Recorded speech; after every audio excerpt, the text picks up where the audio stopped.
दुनिया के समस्त दादा दादी माता पिता सास ससुर से भी मैं कहूँगा, जब सास ससुर बन जाना, माता पिता की डिग्री पा जाना, तो थोड़ा बोलना कम कर देना।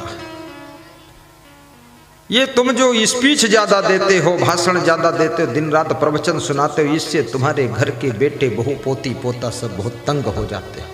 बंद करो प्रवचन, चुपचाप बैठा करो, शांति से मुस्कुराया करो और सबको आशीर्वाद दिया करो और कह दिया करो अब दिखाई कम देता है, सुनाई कम देता है, थोड़ा बोल भी कम पाता हूँ, कमजोरी आ गई है, खूब देखो खूब सुनो, लेकिन बता दो नहीं सुन पाता, ज्यादा काबिल मत बनो।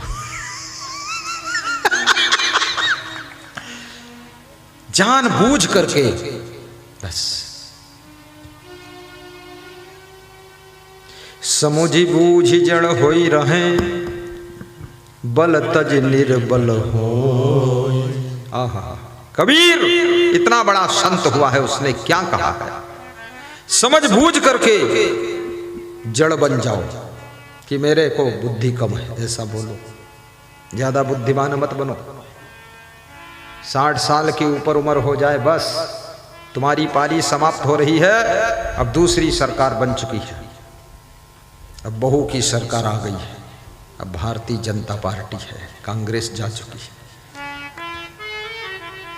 सरकार बदल जाती है। घर में कितने घरों में तो 4-4 सासू इकट्ठा है, सरकार बहुत ऐंचा खैंचिम चल रही है।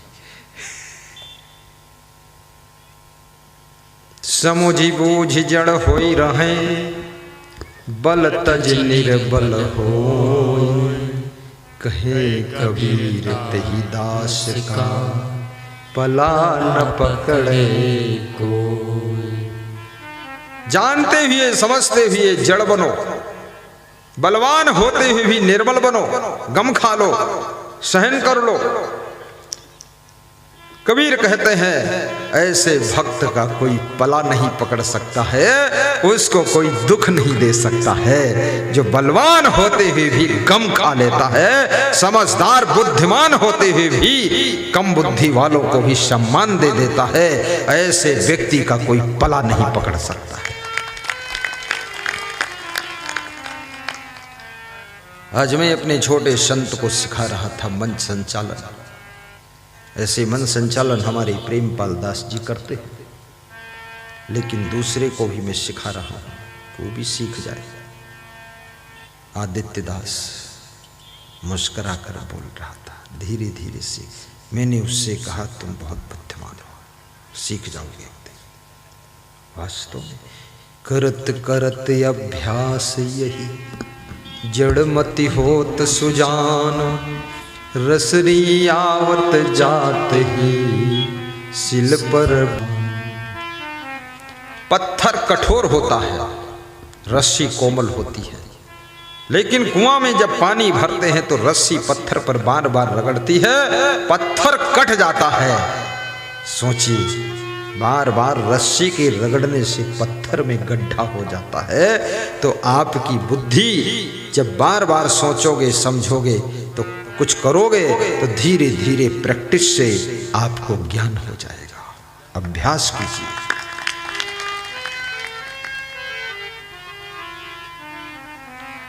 अभ्यास बहुत बड़ी चीज है। गाने का अभ्यास करो तो गाना आ जाएगा, क्यों नहीं आएगा? मैं तो गाना कहीं सीखने नहीं गया, अभ्यास कर लिया बस। मैं तो गाता रहता हूँ, गाड़ी में कभी कभी गाता रहता हूँ अकेले, हमारे ड्राइवर साहब सुनते रहते हैं। समुझ बूझ जड़ हुए रहे, बल तज निर्बल हो। कहे कबीर तेहि दास का, पला न पकड़े को। तुम्हें बहुत अच्छी चाय बनाना आता है, लेकिन बेटी को चाय बनाना सिखाना है तो थोड़ा चाय बिगड़ जाएगी फर्स्ट दिन, लेकिन फिर भी पी लो और कहो कि टेस्ट बहुत अच्छा आया, तो धीरे धीरे बेटी चाय बनाना सीख जाएगी। प्रैक्टिस से सीखता है व्यक्ति।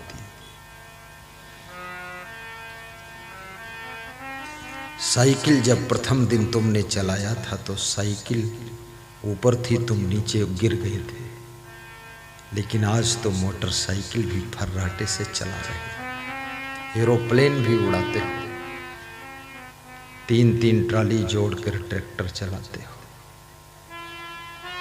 क्या बात है, प्रैक्टिस। इसलिए भजन भी गाया करो। विद्यार्थी को अभ्यास करना चाहिए।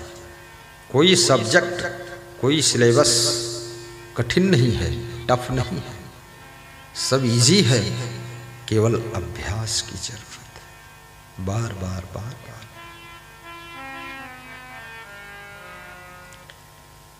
विद्या को बार बार रिपीट नहीं किया गया तो विद्या आपकी मेमोरी से बाहर हो जाती है। रोटी को बार बार पलटा नहीं गया तो रोटी जल जाती है। और घोड़े को अगर बार बार ट्रेनिंग नहीं दिया गया, प्रैक्टिस नहीं कराया गया, घोड़ा अड़ जाता है। इसलिए याद रखना, अभ्यास करिए। समुझ बूझ जड़ होई रहे, बल तज निर्बल हो। द्वविमो पुरुषो राजन स्वर्गस्योपरि तिष्ठता, प्रभुश्च क्षमया युक्तो दरिद्रश्च प्रदान। 2 प्रकार के लोग स्वर्ग से भी ऊंचे स्थान पाते हैं। नंबर 1 वह लोग जो लोग कम धनवान हैं फिर भी कुछ दान करते हैं।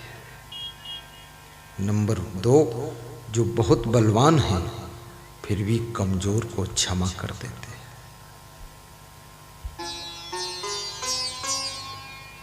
क्षमा शब्द बड़ा महत्वपूर्ण है। क्षमा बड़े को चाहिए। जो क्षमा करता है वो बड़ा होता है, और जो क्षमा मांगता है वो अपनी गलती से मुक्त हो जाता है। क्षमा मांगने में भी संकोच मत करो। जब तुम क्षमा मांगने के लिए सोचते हो, तुम्हारे भीतर छुपा हुआ अहंकार तुमको क्षमा मांगने से रोकता है कि क्षमा मत मांगना।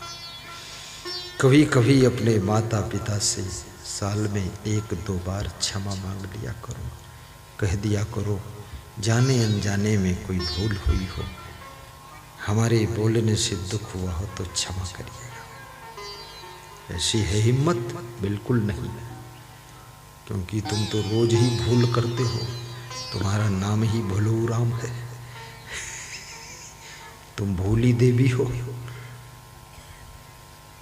कभी कभी अपने परिवार से क्षमा मांग लो कि परिवार के साथ में कभी कभी मेरी भूल से, मेरी गलती से परिवार के लोगों को कष्ट सहना पड़ा, क्षमा करो। जब तुम क्षमा मांगते हो तो तुम्हारा अहंकार मर जाता है और नम्रता की नदी प्रवाहित होती है। और जब तुम क्षमा करते हो तुम्हारा क्रोध शांत हो जाता है।